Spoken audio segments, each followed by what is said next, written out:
এসির কাজ করতে গেলে বিল্ডিংয়ের ছাদ থেকে বিল্ডিংয়ের বাহিরে এসির আউটডোরে নামাটাই কিন্তু অনেকটাই চ্যালেঞ্জিং হয়ে যায়।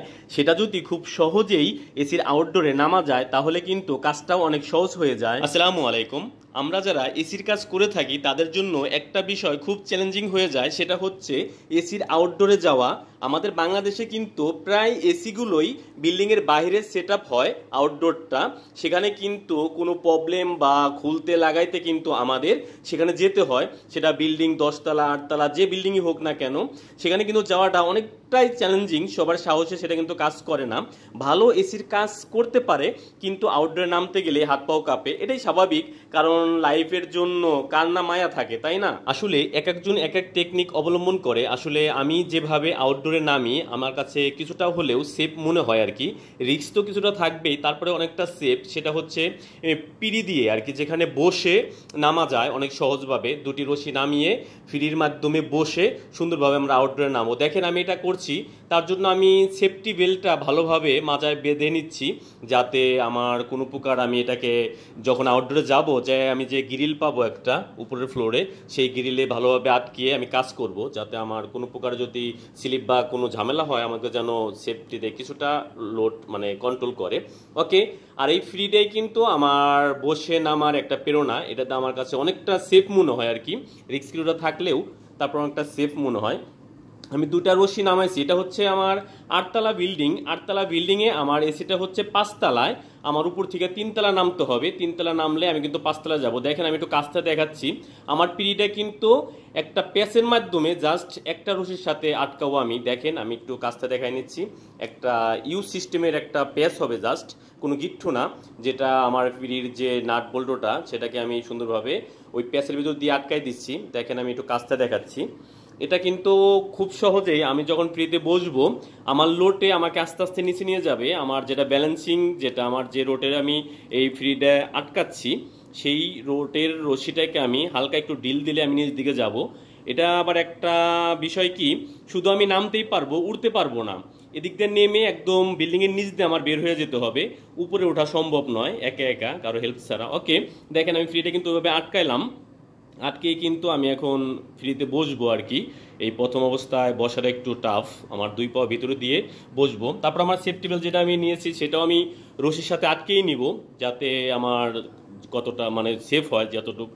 আসলে আমি যে কাজটাই করেন না কেন আপনি বা আমরা যে কাজটাই করি, আমাদের মনের দিক দিয়ে যদি আমরা একটু সেফ থাকি তখন কিন্তু একটা সাহস কাজ করে। আর মনে যদি দুর্বলতা থাকে, মানে আমার রশিটা কাজ করবে কিনা ই করবে না। দেখেন আমি একটু দেখাচ্ছি, আমার এসিটা দেখাচ্ছি। দেখেন 5তলায় সেটা হচ্ছে আমার এসিটা, এই বিল্ডিংটা হচ্ছে 8তলা। আমি 8তলার ছাদে আছি এই মুহূর্তে। ওকে, দেখেন আমি সেখানে নামছি। যাই হোক, আসলে এটা আমাদের রশিটা আমি ভালোভাবে ছাদে আটকেই নিয়েছি। আমরা কিন্তু যখন এই কাজটা করব তখন বারবার আমরা সেফলি মানে আমরা সেটাকে দেখে চেক করেই সেটা করব। ওকে, দেখেন আমি সেটাকে নেমে নিচ্ছি। আমার যে ফ্রিটা আটকানো হয়েছে যে রশিটার সাথে, সেটার ভিতর দিয়ে আমি প্রথম একটু আমার বসতে একটু ঝামেলা হবে, সেটাকে অনেক সেফভাবে আমার করতে হবে। যাই হোক, একবার বসার পরে সুন্দরভাবে হয়তোবা সেটা ইনশাল্লাহ হবে, কোনো যাই ঝামেলা না হলে। আমার যেটা ব্যালেন্সিং, যেটার পর আমি থাকবো, দেখেন আমি কাজটা দেখাচ্ছি। যে পিরিয়ডের ভিতরে বইসে যে রোপে আমার পুরা ওয়েটটা নিচ্ছে, সেটাই কিন্তু আমার ব্যালেন্সিং থাকবে। সেই রোডটা আমার হাতে থাকবে, সেই মানে রশিটা, সেটা আমার যখন আমি হালকা একটু ঢিল দিব আমার ওয়েটেই আমাকে নিচে নিয়ে যাবে। এটা সুন্দরভাবে একটা প্যাচ সিস্টেম আর কি। যাই হোক, আমি অন্য ভিডিওতে আপনাদের সুন্দরভাবে দেখাবো এটা কীভাবে প্যাচ দেয়। দেখেন আমি নেমে নিচ্ছি। আসলে কাজ করার স্বার্থে আমার মানে আপনাদের একটু দেখানোর জন্য আমার ভিডিওটা করা। আসলে কাজের ফাঁকে বা এইসব রিস্কি কাজে অত ভিডিও ভালোভাবে করাও যায় না। যাই হোক, আপনাদের দেখানোর জন্য তারপর আমি একটু করে নিচ্ছি, যাতে আপনারা খুব সহজে বুঝতে পারেন। আর যদি আপনারা এইভাবে বাইরে নামেন তাহলে আমি মনে করব এই ফ্রি সিস্টেমে করলে অনেকটাই সেফ মনে হয়। দেখেন আমি বসছি আর রশিটা হালকা একটু লুজ দিচ্ছি, ব্যালেন্সিং রশি, যেটার পর আমার ফ্রিটা আটকানো। আমার ওয়েটেই আমাকে কিন্তু নিচে নিয়ে যাচ্ছে অলরেডি। আমার আর কিছুই করতে হবে না, জাস্ট আমি কিন্তু এখানে সেফলি বসে আছি। আবার সেফটি বেল্টটাও লাগিয়ে রাখছি, যদি কখনো মিস করে বা কোনো ঝামেলা করে, ব্যাস। আমার কিন্তু নামতে হবে 3তলা, যেহেতু 8তলা বিল্ডিংয়ের ছাদ থেকে আমার এসিটা হচ্ছে 5তলায়। ওকে, সেখানে একটু হয় মানে উপর থেকে তাকালে গাওটা একটু শিমশিম করে, তারপরেও অতএব কয়েকবার নামলে কিন্তু সেটা সাহস অলরেডি হয়ে যায়, ব্যাস।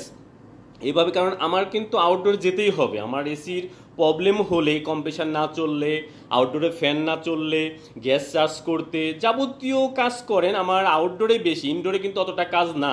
যে কোনো বিষয় আমি করব সেটা কিন্তু আমার আউটডোরে যেতেই হবে। অতএব এসির কাজ করলে আউটডোরে যেতেই হবে, এটা থেকে কিন্তু মাফ নাই। অতএব এসির কাজটা যতটা সহজ মনে করা হয়, এই কঠিনটাই হচ্ছে আউটডোরে যাওয়া।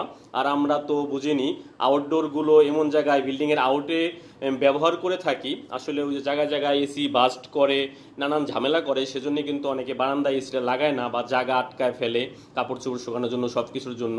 তার জন্যই কিন্তু আউটডোরে মানে আউটডোরটা বিল্ডিংয়ের বাইরেই লাগানো হয়, সেটা গ্রাহক অনেকটা সেফ মনে করে। কিন্তু এখানে কিন্তু টেকনিশিয়ানের অনেক মানে রিস্কি অ্যান্ড পরিশ্রম হয়, এবং কি আউটডোরে কিন্তু সব টেকনিশিয়ানরা কাজ করতেও পারে না, কারণ আউটডোরে যাওয়া অনেকটা টাফ, সেজন্য কিন্তু কাজ করতেও পারে না। যাই হোক, দেখেন এইভাবে খুব সুন্দরভাবে কিন্তু আমি আউটডোরে পৌঁছাই গেলাম। আপনারা যদি এসি বা যে কোনো কাজ করে এভাবে যদি যান, তখন রশি ফিরির মাধ্যমে খুব সহজে যেতে পারবেন। আমি জাস্ট এটাই দেখলাম, আসলে কাজের স্বার্থে এত ভিডিও করাও যায় না, যাক আপনাদের সাথে এটা একটু শেয়ার করলাম। আশা করি বুঝতে পারছেন, এটা কিন্তু সেফলি আমার আউটডোরে যায় এখন আমার যে টুটিটা আছে সেই কাজটা আমি করতে পারবো। ওকে, আশা করি বুঝতে পারছেন আমরা এসি যারা কাজ করা হয় তারা আউটডোরে কতটা রিস্কে কিন্তু নামা হয়।